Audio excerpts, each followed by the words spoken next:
Halo, Assalamualaikum. Selamat datang kembali di channel Siwer TV. Sandiaga, wisata halal itu berbahaya. Ditulis oleh Panjatha dari siwer.com.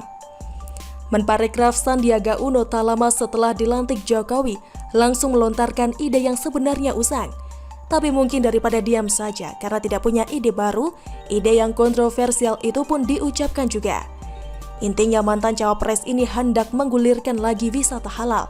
Sandiaga menyebut nama Wapres Ma'ruf Amin sebagai pihak yang meminta wisata halal dan religi jadi perhatian untuk menggairahkan sektor wisata.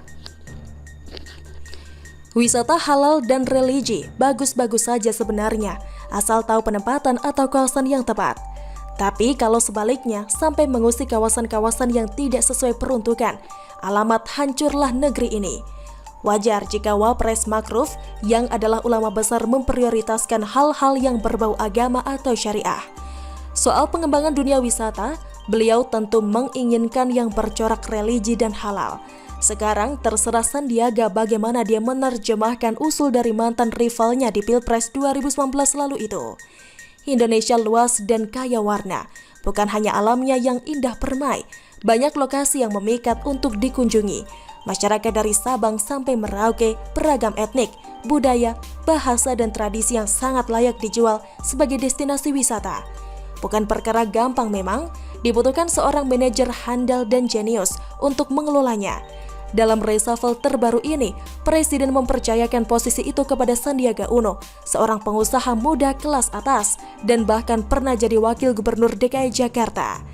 Tanpa mengurangi rasa hormat atas pilihan Presiden, penulis sebenarnya kurang sreg dengan permainan catur Jokowi kali ini. Memang sih, tidak ada jaminan bahwa sosok-sosok yang dilantik kemarin itu bakal memenuhi ekspektasi Presiden dan publik. Sandiaga pasti mendapat sorotan khusus di antara 6 menteri baru itu.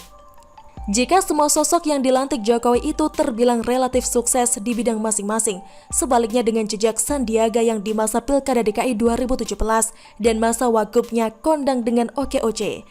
Program unggulan Sandiaga di masa Pilkada ini nyaris tidak bergaung hingga 3 tahun masa jabatan Anies Baswedan. Apalagi keberadaan Anies saat ini jelas tidak bisa dilepaskan dari kontribusi Sandiaga sebagai pasangannya di masa-masa kampanye dan 1 tahun menjadi wakil gubernur. Nasib oke-oce bahkan sama dengan program andalan lainnya, rumah DP 0%. Maka, apa gerangan yang akan diharapkan dari Sandiaga dengan jabatannya kali ini? Mampukah dia menyulap dunia wisata negeri ini menjadi yang terunggul di kawasan saja? Berdasarkan data yang dikeluarkan UNWTO, organisasi PBB untuk pariwisata dunia, tentang perkembangan industri pariwisata dunia tahun 2018 untuk tingkat ASEAN saja, posisi Indonesia masih keteteran jauh. Indonesia berada di urutan kelima dari 11 negara yang dikunjungi wisatawan mancanegara. Tidak elok memang, mengingat Indonesia paling luas dan paling kaya di kawasan, tapi kita selalu lebih lambat beberapa langkah. Salah satu penyebabnya mungkin karena leluasanya para gerombolan agama berbuat semau-maunya di sini, membuat energi dan konsentrasi pemerintah terbelah, belum lagi kaum pekerja yang sebentar-sebentar demo menuntut perbaikan gaji dan kesejahteraan. Pasca pandemi, sektor wisata memang diharapkan memberikan kontribusi besar untuk membantu memulihkan perekonomian nasional. Tapi sungguh disesalkan ketika Menparekraf yang baru itu sepertinya ingin membuka luka trauma yang belum sembuh di kalangan masyarakat dengan mencetuskan lagi ide wisata religi dan halal.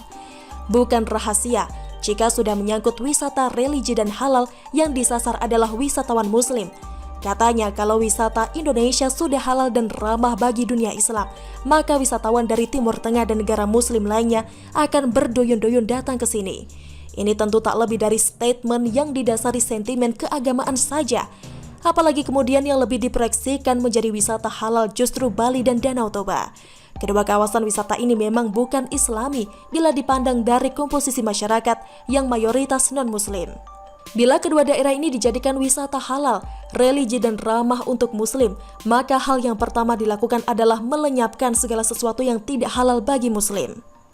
Misalnya di Bali dan kawasan Danau Toba, babi adalah hewan atau ternak yang akrab dalam kehidupan masyarakat.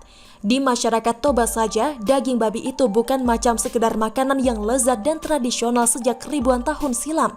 namun juga pelengkap yang tak tergantikan dalam acara-acara adat. Jadi apakah demi wisata halal sebagaimana dikehendaki Sandiaga dan Wapres Ma'ruf Amin, maka babi-babi akan dilenyapkan dari masyarakat Toba? Di samping itu tentu akan dibangun tempat-tempat ibadah berupa masjid di berbagai lokasi. Tentu ini akan memicu aksi penentangan yang luar biasa. Sandiaga mestinya belajar dari Gubernur Sumut, Edi Rahmayadi yang pernah melontarkan ide serupa. Sontak seluruh kawasan bergolak hebat menolak. Hal yang sama juga sudah diperlihatkan masyarakat Bali. Wisata halal dan ramah muslim itu bagus-bagus saja, tetapi sesuaikan lokasinya. Misalnya di seluruh Aceh dan berbagai daerah mayoritas Islam lainnya, silakan dikembangkan. Di sini, kecerdasan dan kewirausahaan Sandiaga perlu dibuktikan tentang bagaimana menyulap kawasan-kawasan Islami lainnya menarik orang-orang Arab dan wisatawan muslim lainnya. Soal Pulau Bali dan Danau Toba memang dari dulu sudah punya pangsa pasar sendiri, tak perlu diutak-atik. Danau Toba ada untuk semua orang. Yang mau berkunjung silahkan menyesuaikan diri. Wisatawan datang untuk menikmati keunikan suatu tempat yang tidak ada di tempat domisilinya.